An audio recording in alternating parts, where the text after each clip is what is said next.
Hello दोस्तों, श्री राधे राधे। आप सभी का स्वागत है आप सबकी अपनी यूट्यूब चैनल पे। आप लोग कैसे हैं? ठीक होंगे, बढ़िया होंगे और भगवान की कृपा से बढ़िया ही होना चाहिए।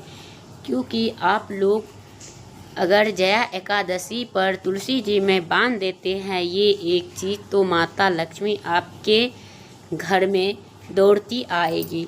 तो वो कौन सा है, क्या हम बांधे? और उस दिन जया एकादशी जो है बहुत श्रेष्ठ है, बहुत अद्भुत है। और जो लोग इन चीज़ों को कर रहे हैं उनसे यही निवेदन है कि आप लोग ज़्यादा से ज़्यादा वीडियो को शेयर करिए, चैनल को सब्सक्राइब करिए, वीडियो को लाइक करिए। और ऐसे ही रोचिक वीडियो देखने के लिए आप लोग बनी रहें और अपना प्यार बनाए रखें। और जो भाई बहन इस वीडियो को माध्यम से अगर कमेंट करना चाहते हैं तो आप लोग करके पूछ भी सकते हैं कि हमें किस चीज़ का कैसे करना चाहिए, क्या होगा, तो हम सभी को जवाब देंगे। तो आप लोग वीडियो को लास्ट तक के देखिए जिससे कि आपको अच्छा हो और आपको फ़ायदा होंगे। तो सबसे पहले हम चलिए जानते हैं एकादशी के दिन हमें कौन सी कार्य करनी चाहिए, कौन सी कार्य नहीं करनी चाहिए। हम व्रत बिना रखे ही पूरा एकादशी का लाभ कैसे लें, और हम उस दिन ये उपाय करेंगे तो क्या हम सिर धो के स्नान करके तब करेंगे, क्या हम जब उपाय करेंगे तब हमें स्नान करना चाहिए। तो चलिए दोस्तों, ऐसा कुछ नहीं है। अगर आपने सवेरे स्नान कर लिए हैं तो आपके संध्या काल में 3 कुल्ला करके जल छिड़क के आप पूजा कर सकते हैं। अगर आपने सुबह नहीं स्नान किए हैं तो आपका नहाने चाहिए, बिल्कुल चाहिए। ऐसे तो आपका उपाय सिद्ध नहीं होगा, सिद्ध होना ही नहीं है। तो ये है। और जो भाई बहन एकादशी, जया एकादशी के दिन ये काम करते हैं, जैसे कि उनको उस दिन ब्रह्म मुहूर्त में उठना चाहिए। ब्रह्म मुहूर्त को इतने सारे महत्व क्यों है? अगर जो व्यक्ति जैसे कि बहुत बीमार रहते हैं, वो भी व्यक्ति अगर 5:30 बजे के टाइम में उठ के अगर वो घूमते हैं, फिरते हैं, हवा बसात लगते हैं, और उसमें जो होते हैं उस टाइम ब्रह्म मुहूर्त के टाइम देवता यानी देवता सबकी जो सकारात्मक वाली संचार होता है वो उनमें प्रवेश करता है, और वो हर दिन सकारात्मक ही सोचते रहते हैं। और एक काम करना भी चाहिए, सुबह उठ के कोई ऐसी नारी को मुंह भी नहीं देखनी चाहिए जो उनका चेहरा मतलब जैसे कि रोता हुआ हो, बिलखता हुआ हो, ऐसा, या कोई मनहूस जैसे रहता है तो उन व्यक्ति को देखना नहीं चाहिए। और सुबह उठने के साथ साथ आपको कभी भी शीशा में अपनी चेहरा को देखना नहीं चाहिए, चाहे वो मोबाइल से हो, चाहे शीशा से हो, चाहे कुछ भी से हो। तो उन चीज़ से नहीं देखना चाहिए। बस सुबह उठ के आप धरती माता को प्रणाम करिए। उनके बाद आपको जो दिनचर्या होता है आप अपने मुख्य द्वार, गेट, खिड़की जो कुछ हो सभी को खोल दें, जिससे कि जिनके घर में धूप आते हैं ना, उनका घर में माता लक्ष्मी निवास करते हैं और उन घर में सुख शांति हमेशा बनी हुई होती है। और जिनके घर में ये चीज़ नहीं होता है दोस्तों, तो उनके घर में हमेशा नेगेटिव ही नेगेटिव भरी रहती है। तो इसलिए कहते हैं कि सुबह के टाइम उठ के आपको पूजा पाठ कर लेना चाहिए। पूजा पाठ करने से ना आपको बहुत सारे लाभ मिलते हैं, बहुत सारे। तो यही है। और इनके साथ साथ हमें यहाँ पे जो है उस दिन सवेरे उठ के आपके घर में चाहे श्री कृष्ण का तस्वीर हो, चाहे आपका विग्रह हो, चाहे कोई भी देवी देवता का या लक्ष्मी जी का ही हो, लेकिन दोस्तों लक्ष्मी जी का कभी भी तस्वीर होना, तो कोई भी देवी देवता को तो उनका बैठे ही स्वरूप होनी चाहिए। क्योंकि उससे ना आपके घर में बहुत सारे तरक्की, आगमन, बिजनेस, ये सब व्यापार जो नहीं चल रहा वो सब होता है। और जिसमें माता सरस्वती जी खड़े रहते हैं, उन लक्ष्मी जी चाहे सरस्वती जी, उन माताओं को नहीं रखनी चाहिए, उनका पूजा पाठ नहीं करनी चाहिए। लेकिन जिनके घर में है तो वो उनको निकाल दे तो अच्छा है। और जो लोग नहीं निकाल रहे हैं और उनको रख रहे हैं तो उनका दुष्प्रभाव आपको ऊपर पड़ेंगे और पड़ने के साथ साथ आपको देखने के लिए भी मिलेंगे। तो यही है। और इनके बाद आपको उस दिन पूजा करने के साथ साथ आप हल्दी वाले पानी से बिना सिर धोए स्नान करना है। स्नान करने के साथ साथ आपको मतलब विष्णु भगवान की पूजा करनी है। और उस दिन आप तुलसी जी को विशेष पूजा याचना कर सकते हैं। तो अगर आपके घर में लक्ष्मी जी और श्री विष्णु भगवान है तो उनको पूजा पाठ करें और उनसे आपको घर में धन धान्य की कभी कमी नहीं होगी, कभी उनमें बढ़ोतरी में रुकावट नहीं होगी और माता लक्ष्मी आपके घर में हमेशा बने रहेंगे। जो स्त्री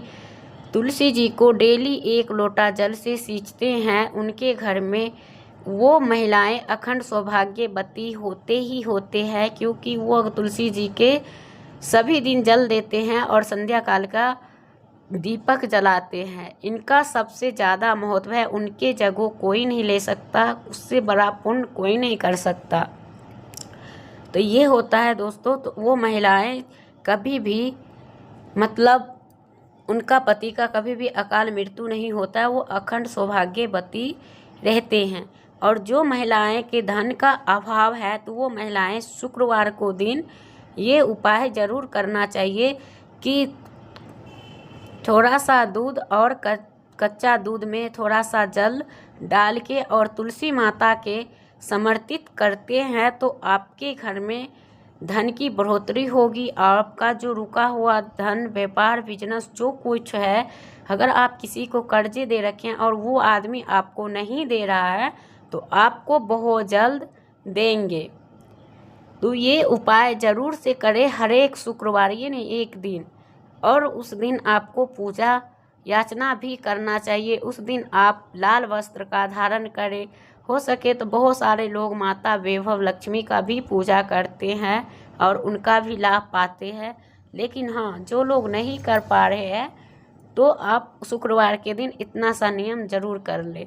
और अगर जया एकादशी पे आप चाहते हैं कि हमें धन प्राप्ति हो तो हम क्या करना चाहिए, तो जया एकादशी के दिन आप जब तुलसी जी को पूजा करते हैं तो आपको आसपास यानी कि आसपास ही करना चाहिए। ये नहीं कि उनके छू के उनके पत्ते के तोड़ के तब आपको पूजा पाठ करना तब आपका स्वीकार होगा, नहीं। आपको थोड़ी दूरियां बना के पूजा करना है। आपको रोली अच्छत तो नहीं चढ़ानी चाहिए। उस दिन तिल से पूजा किया जाता है, मिठाई के फल फ्रूट ये सब चढ़ते हैं, क्योंकि उस दिन मिठाई भी अन्न वाला जैसे बेसन का लड्डू उड्डू जो होता है ये सब नहीं चढ़ानी चाहिए, क्योंकि वो अन्न में चले जाते हैं। तो वो माता जो तुलसी जी है ना वो व्रत रखती है श्री हरि विष्णु के लिए, तो उनका व्रत खंडित हो जाता है। तो इसलिए कहा गया है कि उनको मतलब उस दिन को अनाज का मतलब कोई भी चीज़ का दान भी नहीं करना चाहिए, अनाज का ना उस दिन अनाज के सेवन करना चाहिए। कोई भी व्यक्ति चाहो तो आप फलाहार करके भी रह सकते हो। ज़रूरी नहीं कि आप ये कार्य करेंगे तभी आपको सफलता प्राप्त होगी, तो ऐसा कुछ नहीं है। और हर एक व्यक्ति को करना चाहिए जिससे कि आपको धन लाभ का योग बने। और कोई भी ऐसा नहीं, चाहे गरीब हो चाहे अमीर हो, किसका नहीं धन का मतलब धन से मतलब है और धन का लालच है, तो सभी का होता है। चाहे वो कितना भी अमीर होता है उन्हें भी होता है। तो ये सभी को ज़रूरत होती है धन की, तो सबको चाहिए। तो आप लोग ज़रूर से करिएगा। और उस दिन तुलसी माता को जया एकादशी के दिन अगर आपको उपाय करनी है तो आपको क्या करना है, जैसे कि माता वैष्णो का या माता लक्ष्मी वाला एक सिक्का आते हैं, उन सिक्का को ले जाके माता तुलसी के पास आप पूजा करते हैं। पूजा करने के बाद उनके जड़ में विधिवत पूजा करना चाहिए। फल धूप जो कुछ भी है ये सब चढ़ाने के बाद एक आसन लगा कर चाहे बिना आसन लगा कर भी आप कर सकते हैं। करने के बाद आप तुलसी जी की मिट्टी गमले में मिट्टी खोद के और जो आपने तो तुलसी के गमले के नीचे मिट्टी में दबा देना चाहिए। दबाने के बाद आपको उस दिन दबे ही रहने दीजिए और अगले दिन उनको उठाकर ले आए और गंगा जल से पहले उनको धो ले, फिर शुद्ध जल से धो के और उनको अपने आपका जहाँ पे आप धन रख रहे हैं उसी वाले तिजोरी में या आपका दुकान, व्यापार, बिजनेस, कारखाना जहाँ पे आपका वो है उसमें रख देना चाहिए, जिससे कि आपकी व्यापार बिजनेस जो रुका हुआ कार्य नहीं हो रहा था वो होंगे। अगर धन की कमी थी तो आप उस दिन वो चीज़ धन के जगह पे रख देंगे तो आपको कभी भी नहीं धन की अभाव होगी, बल्कि जन्म जन्मांतर तक धन बरकरार बने रहेंगे। और जब आपके पास धन हो जाए ना तो आप कभी भी भूखे को भोजन कराइए, गरीब को दान दीजिए। ये नहीं कि आपके पास धन हो गए तो आप अहंकार में घूमें। ऐसे करने से फिर माता लक्ष्मी आपके घर छोड़ के चली जाती है। जब ये आपकी बोली में ये चीज़ आ जाता है तो अब माता लक्ष्मी उनका घर छोड़ने की प्रतिज्ञा कर लेते हैं और वो धीरे धीरे करके जैसे आती है वैसे ही चली भी जाती हैं। तो इसलिए कहता है कभी भी धन हो तो धन के घमंड या धन का वो पराक्रमी दिखाना नहीं चाहिए, क्योंकि धन किसी का हाथ में रहता नहीं है। समय सबको बदलता है। जिस समय पे आप आज इतरा रहे हैं तो कल क्या पता कि आपका वो समय नहीं रहेगा, और जो आदमी को देख के आप हंस रहे हैं तो क्या पता वो आदमी उतना धनी हो जाए। जितने सारे हमारे पास है उतने सारे चीज़ हमारे पास नहीं रहे, कहीं हम रोड पे आ जाए तो ये सब होता है। जो लोग सोचते हैं ना कि ये कुछ नहीं होता है तो उनको जो है ना मन में उनका सोच गंदे हैं। जो नहीं होता है और होते हुए हमने भी बहुत सारे को देखे हैं। तो इसलिए ऐसा नहीं कभी करना चाहिए। समय बलवान सभी के होता है। अगर सुख आए हैं तो दुख भी आएंगे, अगर दुख आए हैं तो सुख भी आएंगे। तो यही होता है, जैसे रात होते हैं तो सुबह होना है, तो सेम उसी प्रकार होते हैं। तो जो लोग को धन हो तो यही काम करे कि भूखों को, ज़रूरतमंद को दान दीजिए और गरीब की मदद करिए। और इतना आप करिए जितनी आपकी समर्थ हो, जितनी आपकी श्रद्धा हो। ये नहीं कि आप पूरे ज़िंदगी ही लगा दो उनमें, नहीं, आपको अपना भी घर परिवार देखना और दूसरे को भी मदद करने के लिए कहते हैं भगवान। भक्त वो होता है जो हमारे पास आके और हम पे प्रार्थना करके छोड़ देता है कि भगवान आप तो सब कुछ जानते हैं, तो हम उसको कब कोई चीज़ की कमी नहीं होने देते। और जो भक्त हमें आके कहता है हमें ये चीज़ दे दो भगवान, हमें ये कर दो प्रभु, हमें ये कर दो, तो उस व्यक्ति को भगवान खुद पहचान जाते हैं तो ये कितनी बड़ा लोभी है, तो उसे ही भिखमंगा कहा जाता है।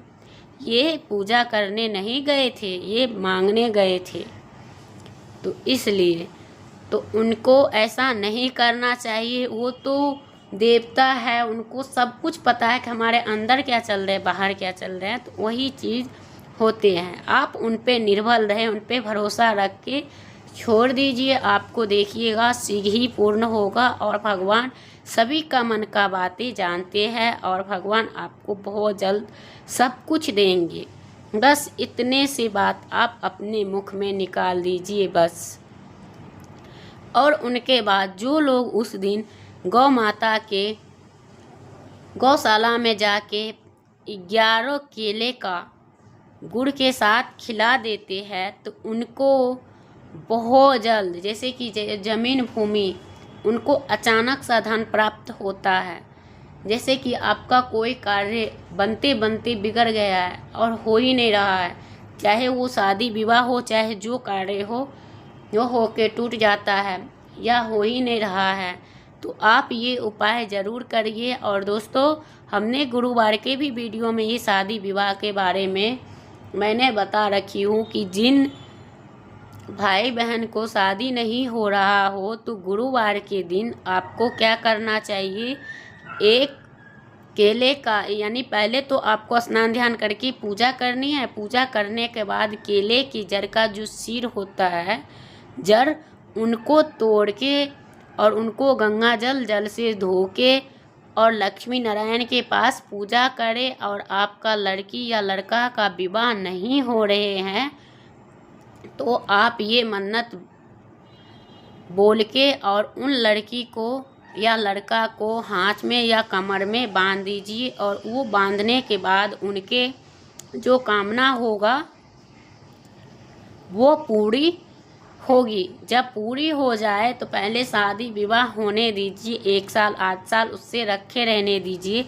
जब उनका विवाह हो जाते हैं दोस्तों तो उन्हीं चीज़ को जड़े को ले जाके बहते हुए जल में प्रवाहित कर दीजिएगा। जिनका शादी विवाह से प्रॉब्लम हो रहा हो तो ये है। और इसके आगे जया एकादशी के दिन अगर आप सभी का तुलसी जी पे इससे बढ़िया मौका कभी नहीं मिलेंगे दोस्तों, तो ये उपाय ज़रूर करना। अगर जया एकादशी पे आपकी माता तुलसी पे अगर चुन्नी नहीं है तो आपको लाल चुन्नी नहीं ओढ़ाना है।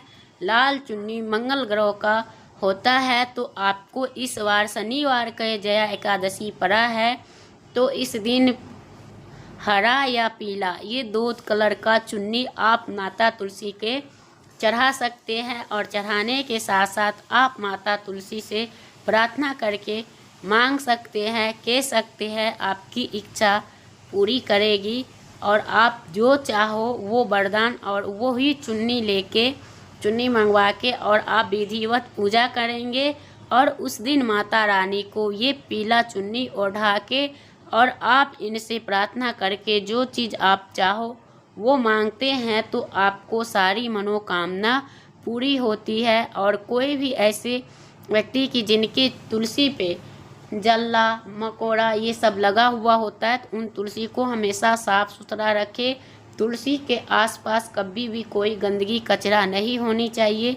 जब तुलसी जी को जल चढ़ाने जाए तो चप्पल का प्रयोग नहीं करना चाहिए। जब चप्पल का आप प्रयोग करते हैं जल लेके तो वो जल दूषित हो जाता है। तो इसलिए कहा जाता है कि वो जल चढ़ाने से आपको फ़ायदा नहीं है। तो खाली पैर जल चढ़ाने से आपका ज़्यादा धन लाभ योग होता है और आप जो चीज़ चाहते हैं वो मिलता है। और उस दिन तुलसी जी को और जो भाई बहन के घर में तुलसी सूख जाते हैं तो उनके घर में बोलते हैं उनका घर में किसी को अकाल मृत्यु होने वाला होता है।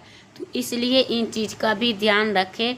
तुलसी जी को ठीक से सेवा करें, उनका गुड़ाई करते रहे, उनमें अच्छे कोई केमिकल वाला चीज़ ना दे। जैसे कि दूध और जल तो केमिकल वाला रहता है या दूध वाला तो ज़्यादा नहीं डालना चाहिए। दोस्तों यहीं पे करूँगी वीडियो का एंड, फिर मिलती है एक नया वीडियो के साथ। श्री राधे राधे।